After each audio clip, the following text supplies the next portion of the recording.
Hello friend. आज हम लोग सीखेंगे कि मैप एंड फिल्टर में क्या डिफरेंस होता है एंड मैप एंड फिल्टर होता भी क्या है, ये भी देखेंगे और साथ में उनका डिफरेंस भी देखेंगे, क्या दोनों में डिफरेंस होता है। तो चलते हैं, स्टार्ट करते हैं map and filter. So map in map and filter, तो पहले डेफिनेशन सीखेंगे कि क्या मैप होता है and then we will learn कि फ़िल्टर क्या होता है। तो मैप एंड फिल्टर एक जेएस का कॉन्सेप्ट होता है जो कि हम जावा स्क्रिप्ट में यूज कर सकते हैं। तो ये जेएस के फंक्शन होते हैं। तो फर्स्टली वी विल सी कि डेफिनेशन क्या होती है। तो map create a new array as मैंने एक पीडीएफ क्रिएट की है, तो उसमें आप देख सकते हैं कि map create a new array from calling a function for every array element. तो इस पॉइंट का मतलब है कि वो जब हम मैप को यूज करते हैं तो वो एक नया एरे क्रिएट करता है और जो वैल्यू रिटर्न करता है, क्योंकि मैप एक एरे लेता है और उस एरे से हम एक नया एरे को रिटर्न करते हैं। तो इस पॉइंट का मतलब ये हुआ। And second point, map calls a function once for each element in array. तो जब भी हम वो कॉल बैक फंक्शन जो कॉल करते हैं किसी एरे पे, तो वो हर एलिमेंट पे कॉल होता है। तीसरा, map does not execute the function for empty element. तो मैप का मतलब ये भी होता है कि अगर किसी एरे में कोई एलिमेंट नहीं है तो वो मैप फंक्शन कॉल नहीं होगा। चौथा point, map does not change the original array. Means हम जिस भी एरे पे इस फंक्शन को अप्लाई कर रहे होंगे, वो फंक्शन जो जिस भी एरे पे हम एक मैप फंक्शन अप्लाई कर रहे होंगे वो एरे चेंज नहीं होगा, मतलब वो ओरिजिनल ही एरे रहेगा। So point here is that कि मैप इज ए फंक्शन जिसको हम क्या है कि जैसे कि आप सिंपल जावा स्क्रिप्ट में देखते हुए कि हम लूप यूज करते हैं किसी भी डेटा को प्रिंट करने के लिए। तो मैप आल्सो एक लूप ही है, जो but it's short form of loop. तो हमें अगर कोई भी डेटा प्रिंट कराना है और कुछ भी प्रिंट कराना है जेएस में, तो हम मैप का यूज कर सकते हैं। ओके, तो सिंटैक्स देख लेते हैं। मैप का सिंटैक्स है कि एक कॉल बैक फंक्शन लेगा and second value this value. तो ई मैप का सिंटैक्स है, ई मैप की डेफिनेशन है। अब हम किसी ऑनलाइन एक एडिटर खोल लेते हैं, यहाँ पे हम मैप का एक एग्जाम्पल देते हैं। सपोज दिस एक ऑनलाइन एडिटर है, आप किसी को भी यूज कर सकते हैं। आप अपने नोटपैड पे या किसी कहीं पे भी जीएस लिख के आप रन कर सकते हैं। तो हम यहाँ से स्टार्ट करेंगे। तो मैं एक सपोज मैंने एक लिया एक टेम्परेरी एक एरे वेरिएबल, उसमें मैं कुछ एलिमेंट और कुछ वैल्यू पुट कर लेता हूँ। सपोज ये एक एरे है जिसमें मैंने 5 वैल्यू रख लिए। अब मैं इसको एक मैप की तरह यूज करता हूँ। तो एक मैप एरे मैप फंक्शन मैंने जैसे कि पीडीएफ में आपको बताया कि एक कॉल बैक फंक्शन लेता है। This is taking call back. तो हम एक कॉल बैक फंक्शन पास करेंगे। सपोज मेरी कॉल बैक फंक्शन का नाम है माई फंक्शन, राइट। और जो भी वैल्यू रिटर्न होंगी वो एक नया एरे बनाएगा। तो हम इसको एक नया एक नया वैल्यू डिफाइन कर लेते हैं, नया एरे जो इसमें हमें रिटर्न करेगा। अब हम इसको देख लेते हैं, एक फंक्शन बनाते हैं। इस फंक्शन में हम अपना कॉल बैक फंक्शन, ये हमारा माई फंक्शन इस कॉल बैक फंक्शन है। आप कुछ भी नाम दे सकते हैं, इसमें कोई वो नहीं है कि आपको कुछ भी, जैसे कि चलो अब मुझे क्या है कि मैं इस मैप फंक्शन से इस वैल्यू को रिटर्न ही करा रहा हूँ सिंपल। जैसे कि अगर ये फंक्शन वैल्यू, इस फंक्शन को मैं सिर्फ उसी वैल्यू को रिटर्न करा देता हूँ, जो इस फंक्शन में वैल्यू आ रही है उसी को मैं रिटर्न करा देता हूँ। और मैं देखता हूँ कि अब इसमें क्या रिटर्न हो रहा है।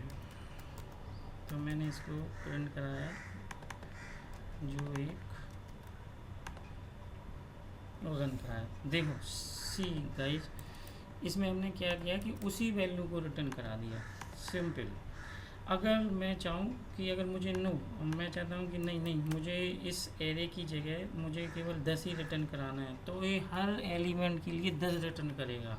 जैसे यहाँ पे 5 एलिमेंट हैं, तो 1 2 3 4 5, अब मैं 10 रिटर्न करूँगा तो ये 10 को रिटर्न करेगा 5 टाइम। तो ये मैप फंक्शन है। मैप का फंक्शन जनरली हम उसी समय यूज करते हैं जब हमें हर एलिमेंट को वैल्यू को प्रिंट करानी हो, या हमें हर वैल्यू पर कुछ ना कुछ ऑपरेशन करने हो, तो हम एक कॉल बैक फंक्शन का सिंपल कॉल करते हैं। इसका और कोई यूज नहीं होता, सिर्फ मतलब एक लूप की तरह यूज होता है। अगर जो भी आप वैल्यू रिटर्न कराओगे उसमें ये वैल्यू रिटर्न हो जाएगी। जैसे कि अगर मैं सपोज मैं यहाँ पे अगर मैं ट्रू रिटर्न करा देता हूँ तो क्या रिटर्न होगा, ये सारे जो नया एरे प्रिंट होगा 5 वैल्यू का, उसमें ट्रू रिटर्न होगा। सो ये देखिए, ये ट्रू 5 बार प्रिंट हो चुका है, 1 2 3 4 5। अब देखते हैं मैप को।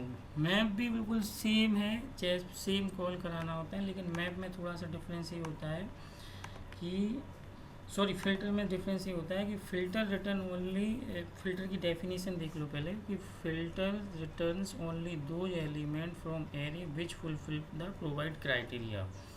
तो इसका मतलब ये होता है कि फ़िल्टर फंक्शन जब भी हम यूज करेंगे, मैप भी जेएस का फंक्शन है, फ़िल्टर भी जेएस का फंक्शन है, तो फ़िल्टर जब भी हम यूज करेंगे तो फ़िल्टर में क्या होता है, सिर्फ ट्रू या फॉल्स रिटर्न होता है।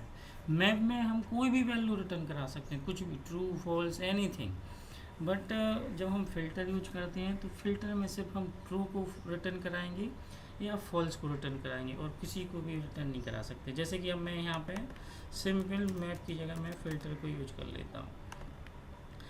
अब मैं फ़िल्टर को अगर रिटर्न करूँगा तो ये क्या करेगा कि मेरा कॉल बैक फंक्शन रिटर्न कर रहा है ट्रू। जैसे मैंने कहा था कि फ़िल्टर में सिर्फ रिटर्न या तो ट्रू होगा या फॉल्स होगा, क्योंकि उसी बिहाफ पे नया एरे जो रिटर्न होगा वो बनेगा, वो उसी कंडीशन पे बनेगा। तो अगर मैं इस पर, अब देखिए इसमें रिटर्न ट्रू कर रहा हूँ, इसका मतलब ये हुआ कि हर वैल्यू, जो भी वैल्यू, हर वैल्यू के लिए जब फ़िल्टर कॉल हो रहा होगा तो हर वैल्यू के लिए ये ट्रू रिटर्न करेगा। तो जब ये ट्रू रिटर्न करेगा तो इसका मतलब क्या है कि ये 5 वैल्यू के लिए ट्रू रिटर्न कर रहा है, और 5 वैल्यू हमारे पास प्रिंट होंगी, 1 2 3 4 5। अब इसमें सपोज मुझे कोई कंडीशन लगानी, फ़िल्टर का मतलब ये होता है कि अगर हमें किसी को फ़िल्टर करना हो, कुछ वैल्यू फ़िल्टर करनी हो, तो फ़िल्टर का मतलब ये होता है कि अगर फ़िल्टर करनी है तो सपोज मैंने एक कंडीशन लगा दी, इफ़ जो ये एरे एलिमेंट है, जो मतलब जो भी वैल्यू है इस एरे में, वो वैल्यू की मतलब वो वैल्यू रिटर्न हो जिनकी वैल्यू 4 और 5 से बड़ी हो। सपोज अब मैं लगाता हूँ एक condition, if n is greater than equal to 4।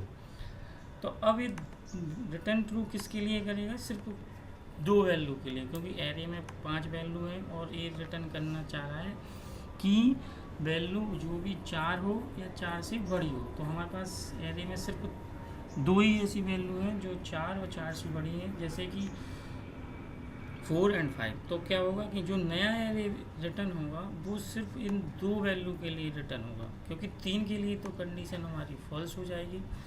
चलो देखते हैं, रन कराते हैं। See guys, only 2 value return कर रहा है, क्योंकि ये सिर्फ ट्रू फॉल्स रिटर्न करता है और कुछ रिटर्न नहीं करता, और उसी के बिहाफ पे जो नया एरे क्रिएट होता है वो केवल ट्रू फॉल्स के बिहाफ पे होता है। सपोज अगर मैंने यहाँ पे रिटर्न फॉल्स करा दिया, कुछ भी नहीं लिखा, तो क्या प्रिंट होगा। अगर यहीं पे अगर मैं मैप यूज कर रहा होता तो मैप में 5 वैल्यू जो रिटर्न होती हैं वो फॉल्स के साथ होती, लेकिन यहाँ पे मैं हर एलिमेंट के लिए वैल्यू फॉल्स रिटर्न करा रहा हूँ, कंडीशन फॉल्स रिटर्न कर रहा हूँ, तो ये ब्लैंक एरे प्रिंट होगा। क्यों? क्योंकि कोई भी कंडीशन के लिए मैं ट्रू रिटर्न नहीं कराया मैंने। देखते हैं, ब्लैंक रिटर्न प्रिंट होगा। देखो ये 5 वैल्यू थी, ये 5 वैल्यू के लिए फॉल्स कंडीशन रिटर्न कर रहा है, तो इस वजह से इसने सिर्फ ब्लैंक एरे रिटर्न किया। तो दोनों में सिर्फ डिफरेंस यही है कि मैप फंक्शन का यूज हम तब करते हैं जब हमें किसी मतलब कोई भी कंडीशन ना लगानी हो और हमें केवल उस हर एलिमेंट पे हमें कोई लूप चलाना हो। लेकिन हम फ़िल्टर का यूज़ तब करते हैं जब हमें कोई चीज़ वैल्यू फ़िल्टर करनी हो उस एरे में से। तो केवल filter works on true and false condition, and map works for means any value, because in map आप कुछ भी रिटर्न करा सकते हो, वैल्यू भी रिटर्न करा सकते हो, ट्रू फॉल्स भी रिटर्न करा सकते हो, बट फिल्टर में आपको ये मैंडेटरी है कि आप सिर्फ ट्रू रिटर्न कराओगे या फॉल्स रिटर्न कराओगे, और उसी के बिहाफ पे वो एलिमेंट, एरे के जो एलिमेंट है उनको वो प्रोसेस करेगा। आई होप गाइज आप लोगों को वो समझ में आया हो। अगर समझ में आया हो तो लाइक एंड सब्सक्राइब करो। Thank you. अगर कोई प्रॉब्लम है तो आप मुझसे कमेंट बॉक्स में पूछ सकते हैं।